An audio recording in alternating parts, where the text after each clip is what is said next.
अस्सलाम वालेकुम व्यूअर्स, आइए केमिस्ट्री एकेडमी में आप सबको वेलकम। व्यूअर्स, आज का जो हमारा टॉपिक है वो है buffer solutions.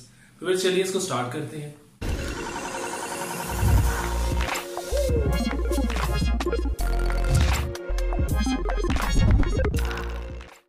Viewers, buffer solutions को हम किस तरह से डिफाइन कर सकते हैं। हम पहले तो ये कहेंगे कि ये जो है एप्लीकेशन है कॉमन आयन इफेक्ट की। तो अगर हम इसकी डेफिनेशन देखना चाहें सबसे पहले तो हम इसको इस तरह डिफाइन करेंगे कि दो solutions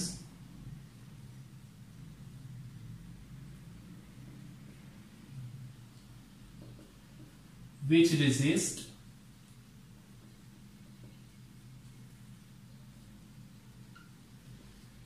change in pH when small amount of base or acid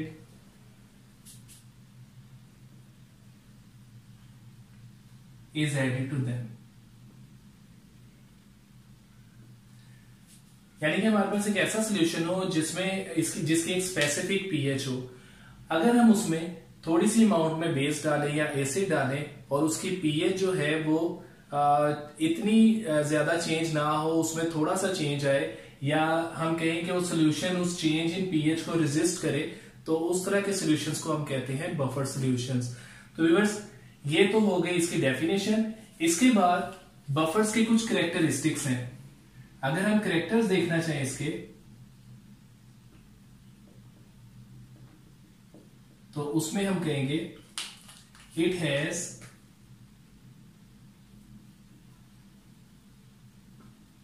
fix pH, और जिसको हम कह सकते हैं specific pH.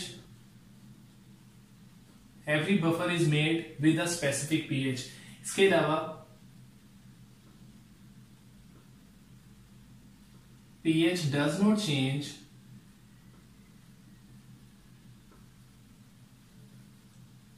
by dilution or by standing or keeping them for longer periods of time। बस इसके बाद हम डिस्कस करेंगे कि हम बफर्स की प्रिपरेशन किस तरह से कर सकते हैं। तो अगर हम देखना चाहें प्रिपरेशन ऑफ बफर्स, तो प्रिपरेशन इसकी व्यूअर्स दो तरह से हो सकती है। हम दो तरह के बफर्स बनाते हैं, एसिडिक बफर और बेसिक बफर। तो हम इस तरह से इसको यहां पे लिख सकते हैं कि they are prepared either by two methods. First method अगर हम डिस्कस करें तो हम कहेंगे by using weak acid plus its salt with strong base। और बस इस तरह का जब हम बफर बनाते हैं तो वो बफर हमारे पास होता है एसिडिक बफर, विच मीन्स इसकी जो स्पेसिफिक पीएच होगी वो होगी लेस देन 7। और अगर हम इसकी एग्जांपल देखना चाहें तो कॉमन एग्जांपल अगर हम बनाना चाहें तो इसमें एग्जांपल में आ सकता है acetic acid which is weak acid, और इसका साल्ट साथ में with strong base sodium acetate. तो बस ये हमारे पास एक इसकी आ गई एग्जांपल। तो एक तो ये मेथड है। दूसरा मेथड जो हम यहां पे डिस्कस कर सकते हैं या करेंगे वो है by mixing weak base plus it's salt with strong acid. और व्यूअर्स, इस तरह से जो हमारे पास बफर बनेगा वो होगा बेसिक बफर, और इस बेसिक बफर की जो पीएच होगी ग्रेटर देन 7 pH। और अगर हम इसकी कॉमन एग्जांपल देखना चाहें, तो एग्जाम्पल में मैं इधर लिख देता हूं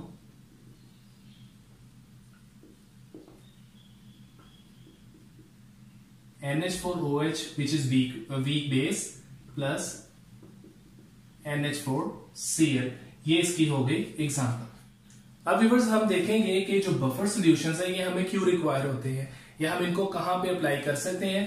तो इधर हम पहले हेडिंग बना लेते हैं,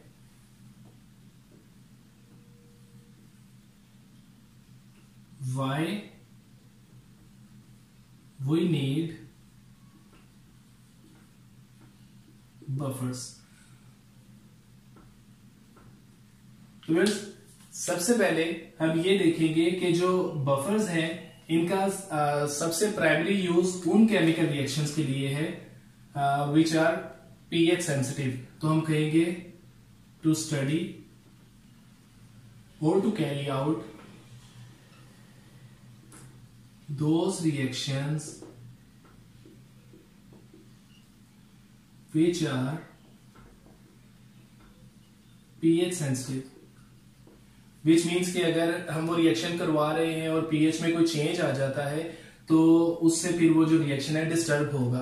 तो बस हम एक नैरो रेंज रखते हुए फिर उस हिसाब से कोई बफर यूज करेंगे। तो एक तो ये इसका यूज है कि इसलिए हमें रिक्वायर होता है।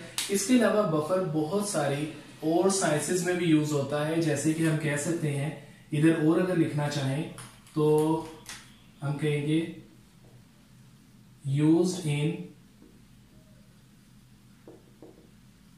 एनालिटिकल एनालिसिस और केमिस्ट्री,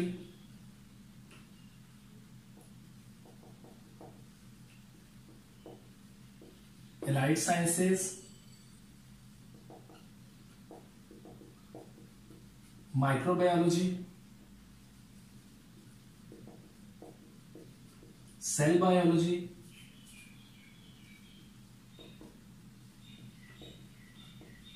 सोयल साइंसेस और इसी तरह ही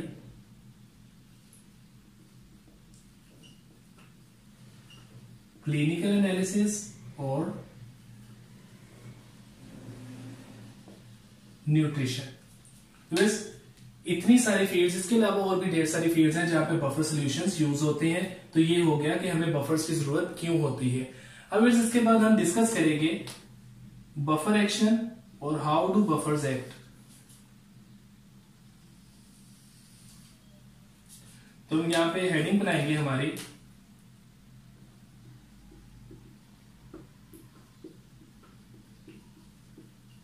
एक्शन ऑफ बफर्स और बफर एक्शन के किस तरह से ये रेजिस्ट करते हैं चेंज इन पीएच में। तो यहाँ पे बफर्स जैसे कि हमारे पास दो तरह के बफर्स हैं, एसिडिक बफर्स और बेसिक बफर्स। तो हम इनके एक्शन को भी दो कैटेगरीज में ही डिस्कस करेंगे।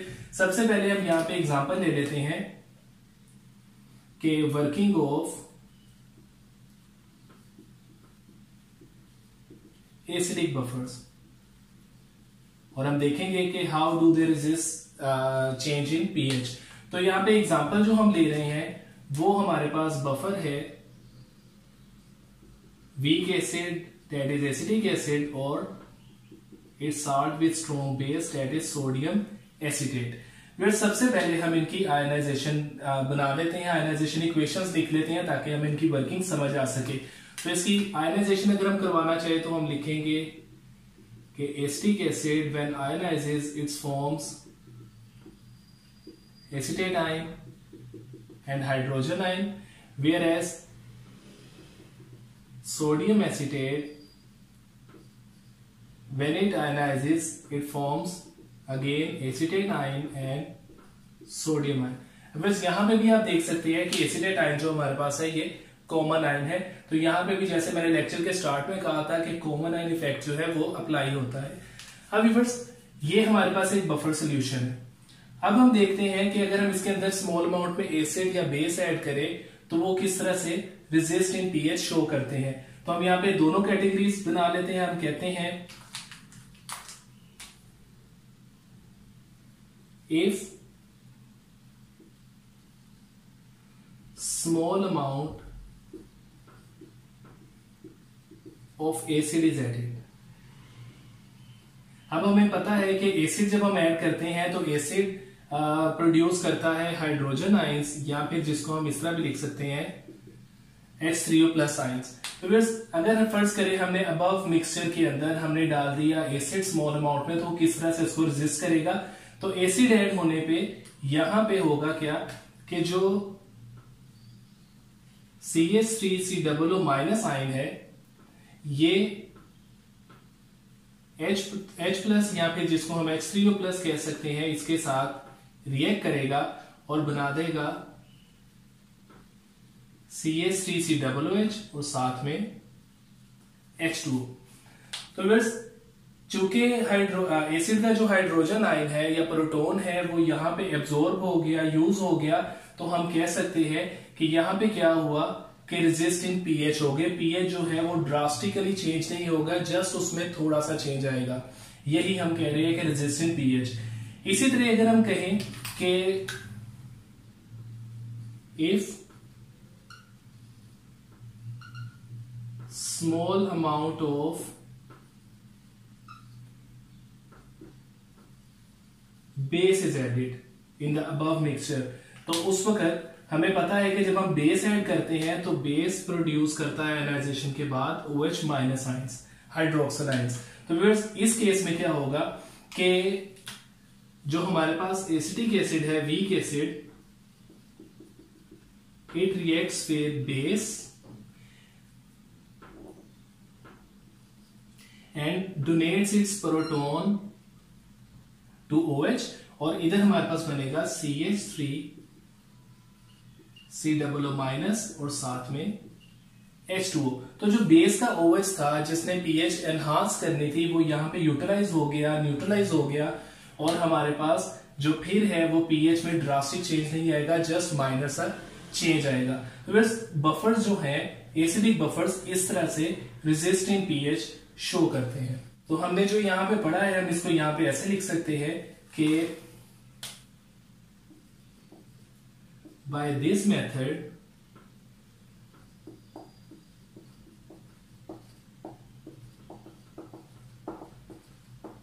Acidic buffer resist in change in their pH value। अभी बस हम डिस्कस करेंगे वर्किंग ऑफ बेसिक बफर्स। तो यहां पे हेडिंग बना लेते हैं,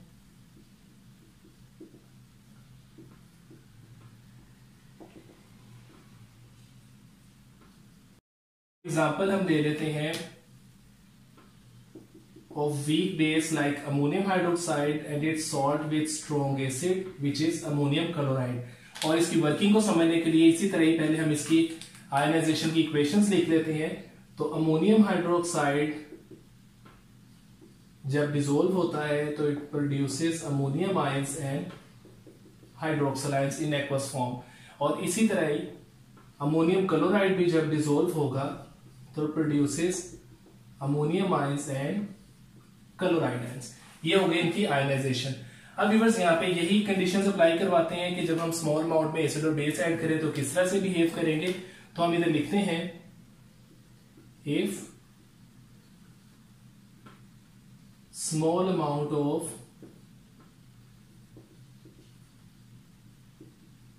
एसिड इज एडेड, और जैसे भी बताया था एसिड ऐड करने का मतलब है कि जब वो आयनाइज होगा तो it would produce hydrogen ion और H3O प्लस आयंस। तो यहां पे जब एसिड हम कहते हैं कि हमने ऐड कर दिया which means H3O plus ions, तो फिर जो चीज इसके साथ रिएक्ट करेगी वो है अमोनियम हाइड्रोक्साइड, और ये इक्वेशन इस तरह से होगी कि OH जो है ये यहां पे इसके साथ यूटिलाइज होगा, इसको न्यूट्रलाइज करेगा in the form of 2H2O, और साथ में बनेगा हमारे पास अमोनियम आयन। तो हम यहां पे कह सकते हैं कि एसिडिक इफेक्ट इज नलिफाइड। इसी तरह व्यूअर्स सेकंड कंडीशन कि if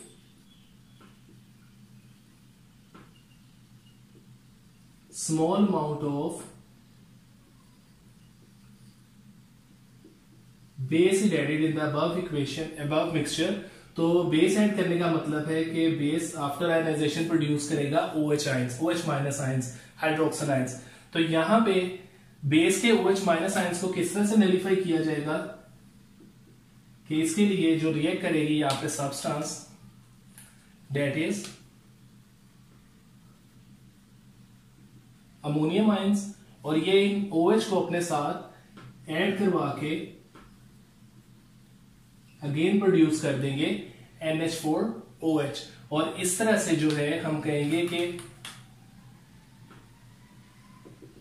basic effect of OH minus ions is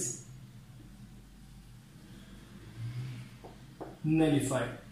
बस यहां पे एक चीज क्लियर कर लीजिए, बहुत सारे स्टूडेंट्स को ये कंफ्यूजन होती है या ये मिसकंसेप्शन होती है कि बफर जो है वो पीएच में चेंज को 0 कर देते हैं, जबकि ऐसा नहीं है। बफर्स का काम ये है कि जब हम उनमें कोई एसिड या बेस ऐड करते हैं तो ये उनकी जो पीएच में चेंज है उसको नलीफाई करते हैं, उसको बिल्कुल थोड़े लेवल पे ले आते हैं, माइन्यूट कर देते हैं उसके इफेक्ट को, लेकिन थोड़ा बहुत चेंज उनमें आता है जिसको हम बफर कैपेसिटी भी कहते हैं, और हम नेक्स्ट टाइम उसको डिस्कस भी करेंगे अपने नेक्स्ट लेक्चर्स में। बस आई होप कि आपको आज का लेक्चर जिसमें हमने बफर्स, उनके कैरेक्टरिस्टिक्स, प्रिपरेशन, उनकी एप्लीकेशंस और साथ में एक्शन को डिस्कस किया, आपको समझ आ गया होगा। फिर भी अगर आपको कोई क्वेश्चन या कंफ्यूजन हो तो आप हमें ऑनलाइन कमेंट्स में पूछ सकते हैं। आप हमारी वीडियोस को ज्यादा से ज्यादा वॉच, लाइक एंड शेयर कीजिए, और हमारे चैनल आईए केमिस्ट्री अकेडमी को जरूर सब्सक्राइब करें ताकि हम इसी तरह ही नए नए लेक्चर्स और वीडियोस के साथ आपके सामने हाजिर होते रहें। अल्लाह हाफिज।